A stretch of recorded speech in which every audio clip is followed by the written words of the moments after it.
En nombre de la Universidad Pedagógica Experimental Libertador, en su Instituto Pedagógico de Caracas, a través de la Subdirección de Investigación y Posgrado, le damos la bienvenida a Car Hernández, profesora en Ciencia de la Tierra con estudios en Artes Plásticas, especialización en Museología y con estudios internacionales en Patrimonio, Derechos Humanos y Patrimonio y Desarrollo Sustentable. Actualmente doctorando en Educación, quien nos presentará su ponencia El ensayo como herramienta pedagógica en Arturo Uslar Pietri. Hola, mi nombre es Car Hernández. Gracias por acompañarme en esta ponencia. Vamos a hablar un poco del ensayo como herramienta pedagógica. Para ello utilizaremos 3 ensayos de Arturo Uslar Pietri, cuyo tema principal es la utopía. Nuestra conversación va a estar organizada de la manera siguiente. Vamos a hablar un poco de las características del ensayo. Conversaremos acerca de la figura de Arturo Uslar Pietri, los temas que abordó en su ensayística, contextualizaremos la obra, mencionaremos cada uno de los ensayos que conforman el corpus de trabajo y analizaremos los mismos.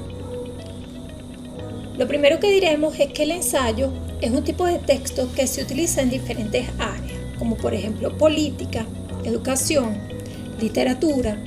Esta es la razón por la cual es tan difícil definirlo en términos estrictos. Al ensayo se le pueden atribuir características, como por ejemplo la retórica, que es utilizada con la finalidad de persuadir al receptor. Otra característica es la argumentación, la cual consiste en una tesis que se expone con los argumentos que la sustentan. Como sabemos, argumentar exige un ejercicio profundo del pensamiento. Hay que poner en juego una serie de estrategias retóricas que además son premeditadas y además planeadas, una reflexión larga sobre un tema acerca del cual tenemos algo novedoso que decir y además auténtico. En el presente texto vamos a hacer referencia al ensayo literario. En este tipo de ensayos se emplean figuras literarias, que son las que le aportan una suerte de lenguaje poético, lo que puede considerarse una característica distintiva de estos ensayos. La dialéctica juega un papel preponderante en la elaboración de cualquier ensayo. El ensayista cimenta su discurso en una tesis que desarrolla a partir de una síntesis y de una antítesis que van construyendo el entramado textual. Un autor como por ejemplo lo es Cruz Delgado, que tiene un texto escrito acerca de lo que es un ensayo, plantea lo siguiente. El ensayo va a ser un texto que ha sido utilizado sobre todo en Latinoamérica con fines políticos. Su finalidad es la de convencer para que se adopte la tesis que se quiere implantar en la sociedad en un momento determinado. Muchos son los ejemplos que se pueden esgrimir en torno a cómo se ha utilizado este género en la conformación de políticas y estructuras sociales. Uno de los primeros ensayistas del modernismo es, por ejemplo, José Martí, que utilizó el género para hacer calar en la población la conciencia latinoamericana.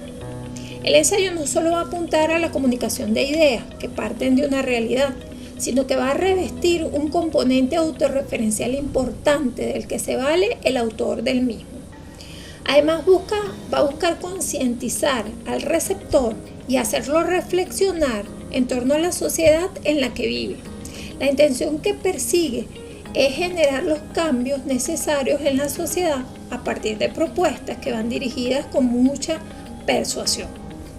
Recordemos que escribir es un acto complejo y además un acto formativo que va a involucrar al lenguaje y además una interpretación documentada del tema que se va a tratar en un momento determinado. Voy a comenzar a hablar de Uslar Pietri citándolo. Decir que el tiempo es río es decir nada. Ni nace ni termina su corriente. Fluye desde horizontes infinitos y seguirá sin duda hasta el olvido. Bolívar es nuestra América.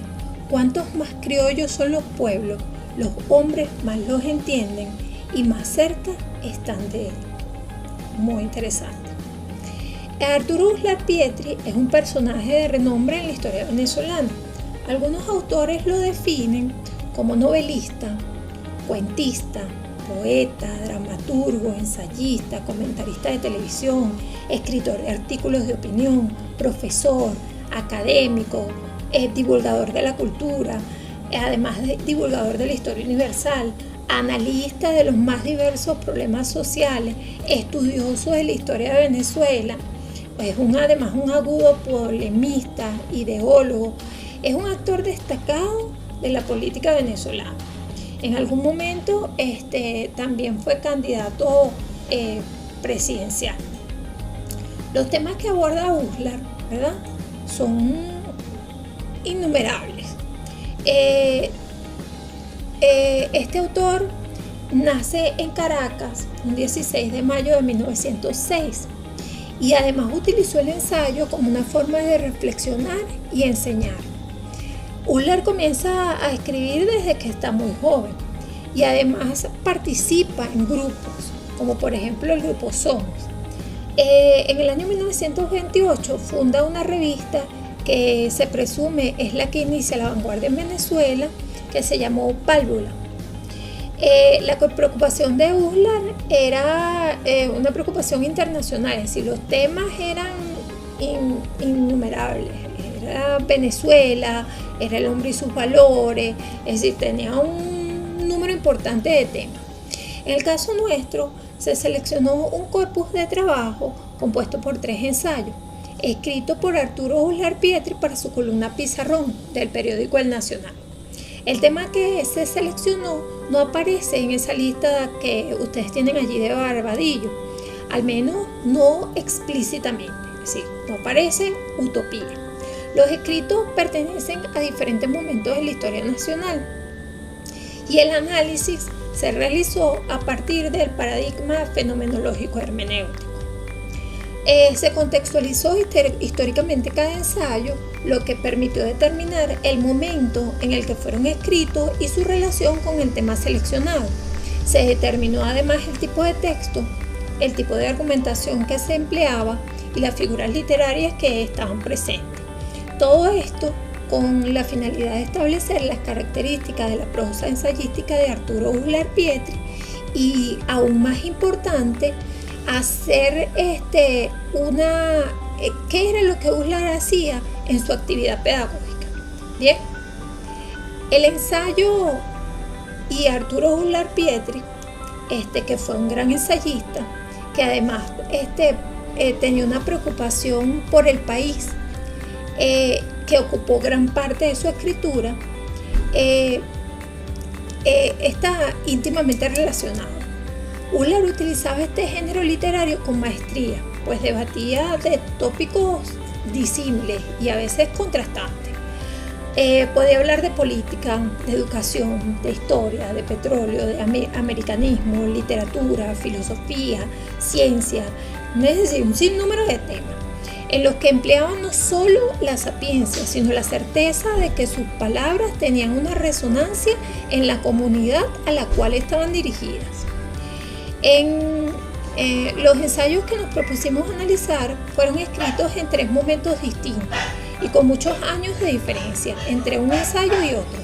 La escritura denota una necesidad de Uslar como autor.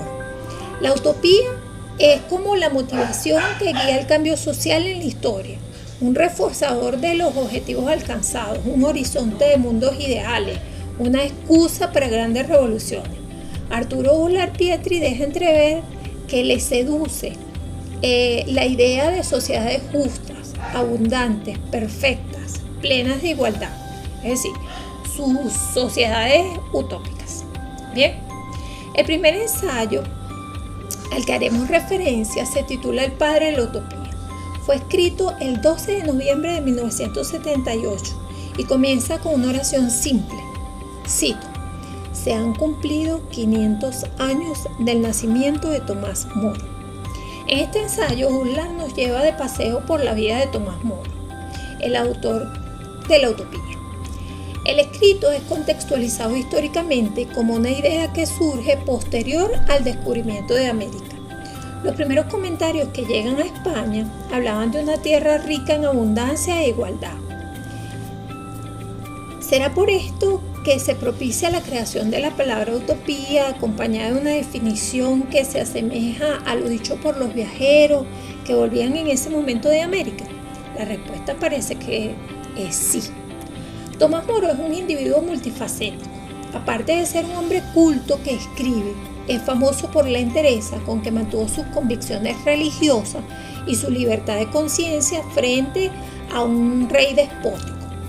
A los 51 años se convierte en canciller de Inglaterra, en la corte de Enrique VII, quien lo manda a decapitar cuando se rehúsa a prestar juramento de sumisión a la nueva forma de religión separada que había proclamado el rey. ¿Qué contexto rodea a la publicación de este ensayo de Uslar? Bueno, Venezuela se encontraba aún en una fase de baja intensidad de la guerrilla. Gozábamos del calificativo de la Gran Venezuela, es decir, estamos en la década del 73-83. En ese año en el que se publica este ensayo, se inaugura el aeropuerto de Maiquetía. Gozábamos del auge petrolero.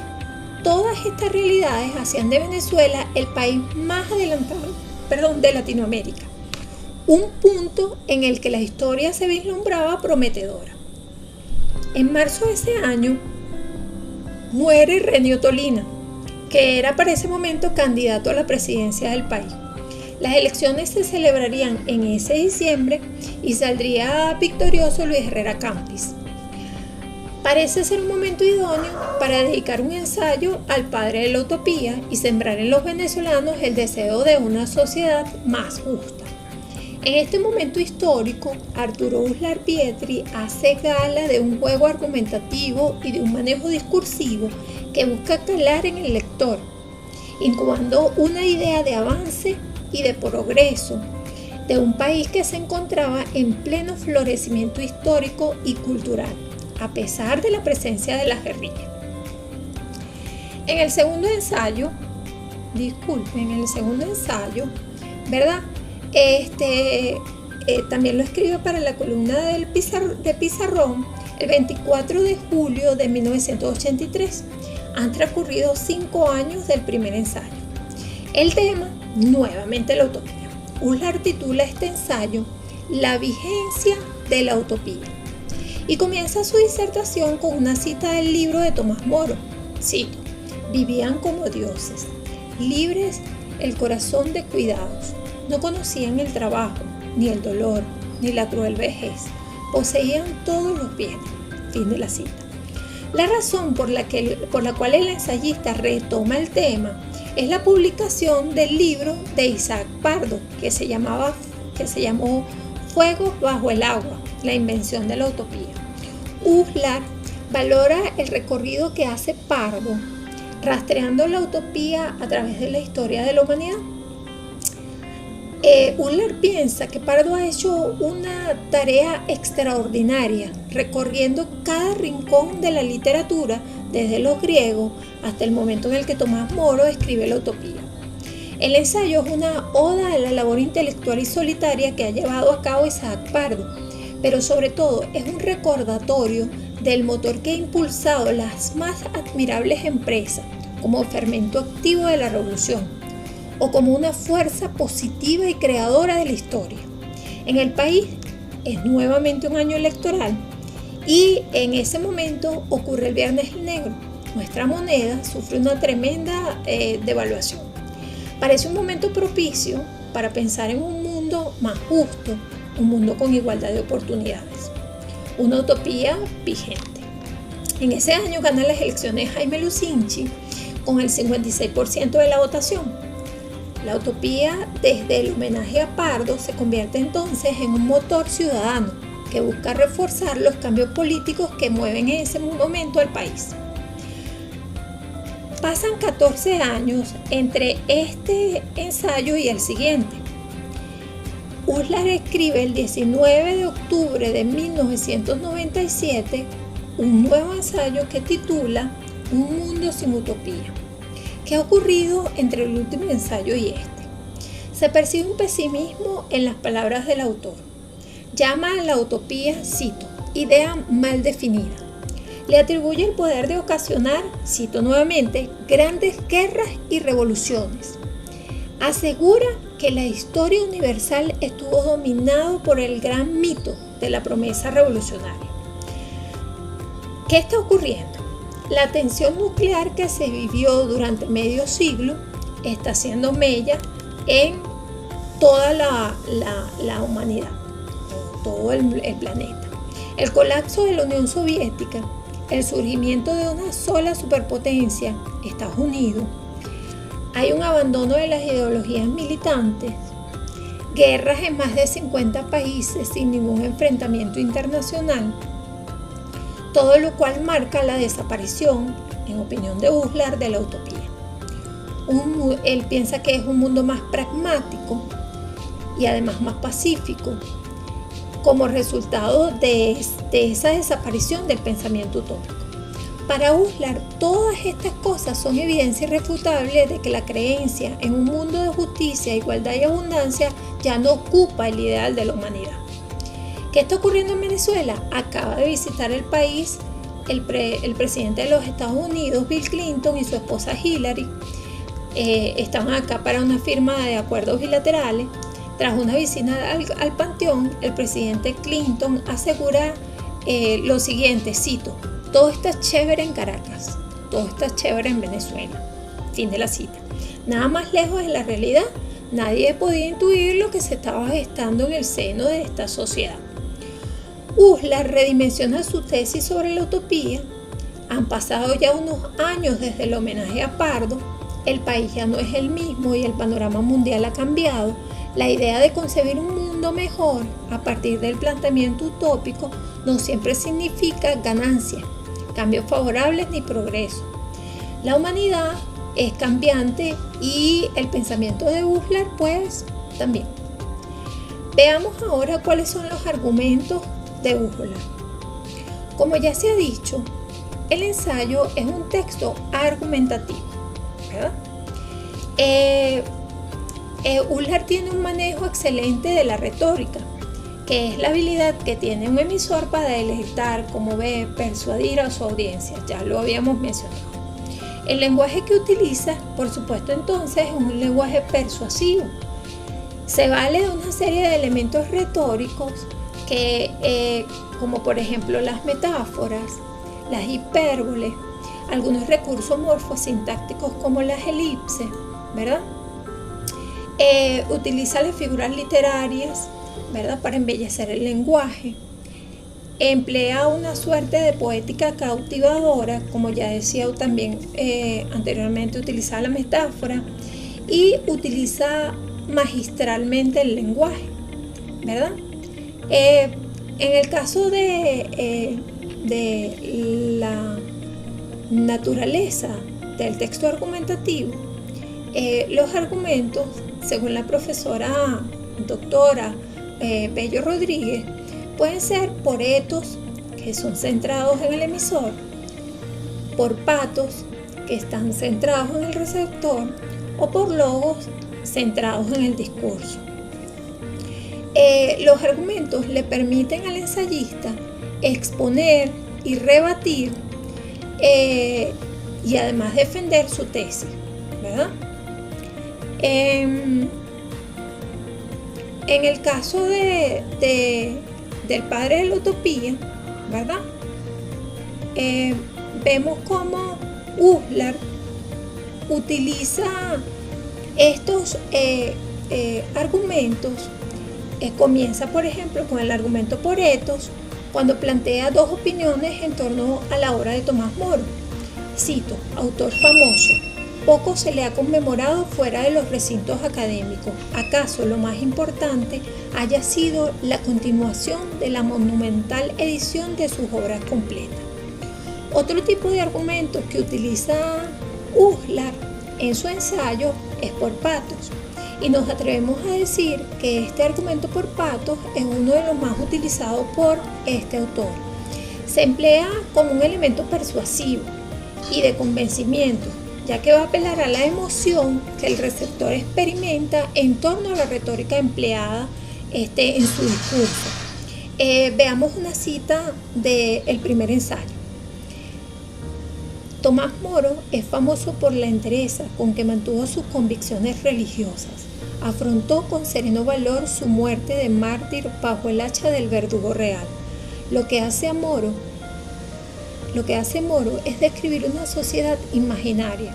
No había miseria, ni crimen, ni desigualdad, ni injusticia. Uslar también utiliza los argumentos por logos. Voy a citar un fragmento del texto donde los utiliza. Cito: no era la primera vez que un pensador se ponía a imaginar una sociedad perfecta. Lo había hecho Platón en la República y San Agustín. Pero la oportunidad en que Moro lo intenta resulta mucho más propicia. Aquí el autor es inductivo, debido a que se utilizan ejemplos de la historia para comparar la proeza de Moro con la de otros autores de la historia de la humanidad. Para la retórica, este es un argumento mediante ejemplos. Otro ejemplo de argumentación que encontramos en el texto es el deductivo. Voy a citar otro fragmento del texto. Del secreto diálogo que debió desarrollarse sin tregua entre el utopista Moro y el canciller Moro, no sabemos nada, sino por ecos y reflejos, por las reformas que intentó y los principios que sostuvo, pero no pocas veces debieron ser duros los sarcasmos y las acusaciones que el autor del famoso libro dirigió silenciosamente al hombre de gobierno, enredado y preso en los mecanismos de poder y la corte. Este argumento es deductivo porque es imposible saber qué pasaba por la mente del autor de la utopía. ¿Qué hace Uslar entonces? Deduce que, dadas las características de la personalidad de Tomás Moro, debía haber existido un cuestionamiento constante hacia sus acciones en la corte por parte del individuo que soñaba con una sociedad ideal. La doctora Rodríguez también hace un indicativo en cuanto a los argumentos poretos y dice que son de gran utilidad al comienzo, es decir, en el proemium, y al final, es decir, en el peroratio. Y Uslar sabe eso. Así lo demuestran los inicios y cierres con este tipo de argumentos.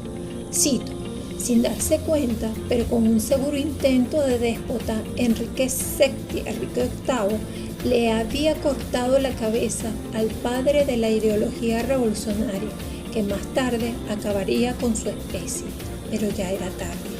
Con este argumento se realiza el cierre del ensayo El padre de la utopía.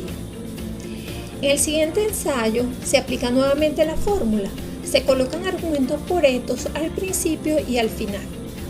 Aquí el autor comienza utilizando una cita de Hesiodo y la respalda diciendo, cito: esta era la visión de la Edad de Oro, desde los orígenes de nuestra civilización como una droga de sueños a toda la humanidad futura. Más adelante, cuando se refiere a Isaac Pardo, lo califica como hombre culto de una insaciable curiosidad intelectual. Y en relación a la investigación que éste ha realizado, expresa: para llegar a esta imponente visión de conjunto, ha navegado por años en los mares de la literatura profética y esotérica. Ha seguido las voces desde los griegos y los hebreos hasta los del Renacimiento. Esta exaltación a la investigación de Pardo persigue identificar a su receptor con la emoción que él mismo siente al pensar en la labor minuciosa que ha llevado a cabo el autor para escribir la obra a la que está haciendo referencia ahora. Estos argumentos son característicamente por pato, ya que lo que se quiere es activar los sentimientos y generar una empatía. Uslar también emplea argumentos deductivos en el ensayo que hace de Pato y los utiliza para explicar. Cito: las bases sobre las que el sueño de las utopías se va a convertir en fermento activo de la revolución. Establece una cadena de eventos en los que, en su opinión, se evidencian los vestigios del sueño utopista y le da seguimiento por la historia. Cito nuevamente, en cierto modo, lo que ocurre en la transformación política y social de Occidente y del mundo desde entonces hasta nuestros días es la transformación del sueño utópico en acción de masas y en terreno político. Husserl termina el ensayo de la siguiente manera: mucho de lo más noble y grande que ha realizado la humanidad participa en alguna forma de la utopía. El argumento con el que está cerrando este ensayo demuestra un buen juicio y la capacidad de hablar por el bien común. Este cierre también en este cierre vemos también a un ensayista que está comprometido con los intereses más loables de la humanidad. Husserl apoya una sociedad planetaria como la propuesta por Morin y Deleuze. Bien, en un mundo sin utopía, repite la fórmula aplicada en los ensayos anteriores, abre y cierra con argumentos poretos, y además el autor fija posición, plantea su opinión en torno a la transformación que debe sufrir el pensamiento del hombre de cara a un nuevo siglo. Bien, se utiliza también la argumentación deductiva, a partir de la cual se plantea que la utopía, cito, es una promesa revolucionaria. Ha sido responsable además de la división ideológica del planeta, lo que posiblemente estuvo a punto de arrastrarnos a la Tercera Guerra Mundial. Eso es lo que dice Husserl en su ensayo. Bien, cerremos un poco estas disertaciones. Arturo Uslar Pietri es uno de los grandes intelectuales venezolanos. Su habilidad para escribir queda demostrada en un número importante de textos. Sus ensayos son prueba fehaciente del manejo que poseía del lenguaje y además de ese aspecto pedagógico que empleaba para instruir a sus oyentes. En el corpus que hemos estudiado se evidencia un conocimiento minucioso del arte de escribir ensayos. Sus ensayos tienen la estructura que debe manejar este género discursivo: inicio, desarrollo, cierre. Otro elemento a destacar es el relacionado con las figuras literarias empleadas por Husserl. Sus ensayos son ricos en metáforas. El lenguaje utilizado tiene una suerte de sobria poesía que es recurrente en la escritura. Su prosa es convincente y logra atrapar y emocionar al receptor, lo que hace evidente las características de la retórica y la argumentación. Se evidencia el empleo de una fórmula propia de escritores experimentados, expertos en argumentación, y es la de abrir y cerrar sus ensayos con argumentos poretos, que son empleados para captar la atención. Utiliza oraciones yuxtapuestas que le dan una contundencia al mensaje y lo acompaña de argumentos por patos que apuntan a la emoción del receptor, todo ello sin olvidar el texto y su hilación. Lo hace con tanta magistralidad, con tanta magistralía, que su lenguaje se hace provocativo y sus textos atrapan. Voy a cerrar con una cita del autor. Un hombre escribe para dejar constancia de su pensamiento, porque ser escritor no es un oficio ni una profesión, sino una manera de existir, una manera de ser hombre. Arturo Uslar Pietri.